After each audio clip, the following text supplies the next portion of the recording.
മാത്രമല്ല നല്ല മരണമെന്ന് പറയുന്നത് ഒരുപാട് ഒരുപാട് മരണങ്ങൾ നമ്മൾ കണ്ടിട്ടുള്ളവരാണ്. എന്നാൽ ഒരു മനുഷ്യന്റെ നല്ല മരണമെന്ന് പറയുന്നത് എന്താ?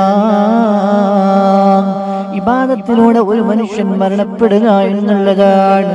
മാത്രമല്ല ഒരു സ്ത്രീ പ്രസവ സമയത്ത് മരണപ്പെടുക എന്നുള്ളതാണ്.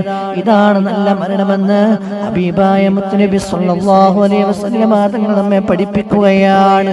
എൻ്റെ പ്രിയപ്പെട്ട മുഅ്മിനീങ്ങളെ, മഹാനായ ഇബ്നു അബ്ബാസ് റളിയല്ലാഹു തആല അൻഹു പറയുകയാണ്, കുറച്ച് ആളുകൾ ഇങ്ങനെ പരിശുദ്ധമായ ഹജ്ജിന് ഇങ്ങനെ കടന്നു വരികയാണ്. കുറച്ച് ആളുകൾ ഇങ്ങനെ പരിശുദ്ധമായ ഹജ്ജിന് കടന്നു വന്നപ്പോ അവരുടെ കൂട്ടത്തിൽപ്പെട്ട ഒരു മനുഷ്യന് അവിടുന്ന് രോഗം പിടിപെട്ടുകൊണ്ട് മരണപ്പെടുകയാണ്. എന്നിട്ട് ആ മനുഷ്യനെ മരണപ്പെട്ടു കഴിഞ്ഞാൽ ആ മനുഷ്യനെ മറമടക്കാൻ വേണ്ടി അവിടെ കിടക്കുന്ന ഓരോ ഖബറിലും അവർക്കവിടെ പാമ്പിനെ കാണാൻ കഴിയുകയാണ്.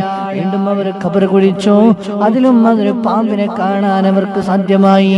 വീണ്ടും ഖബർ കുഴിച്ചപ്പോ അവിടുന്ന് ഖബറിൽ പാമ്പിനെ അവർ കണ്ടപ്പോ മഹാനായ ഇബ്നു അബ്ബാസ് റളിയല്ലാഹു തആല അൻഹുവിന്റെ അടുക്കൽ ചെന്നപ്പോ മഹാനവറുകളോട് ഈ വിഷയം പറഞ്ഞപ്പോ ആ മഹാനവറുകൾ പറയുകയാണ്, അത് ആ മനുഷ്യന് അല്ലാഹു കൊടുക്കുന്ന ശിക്ഷയാണ്.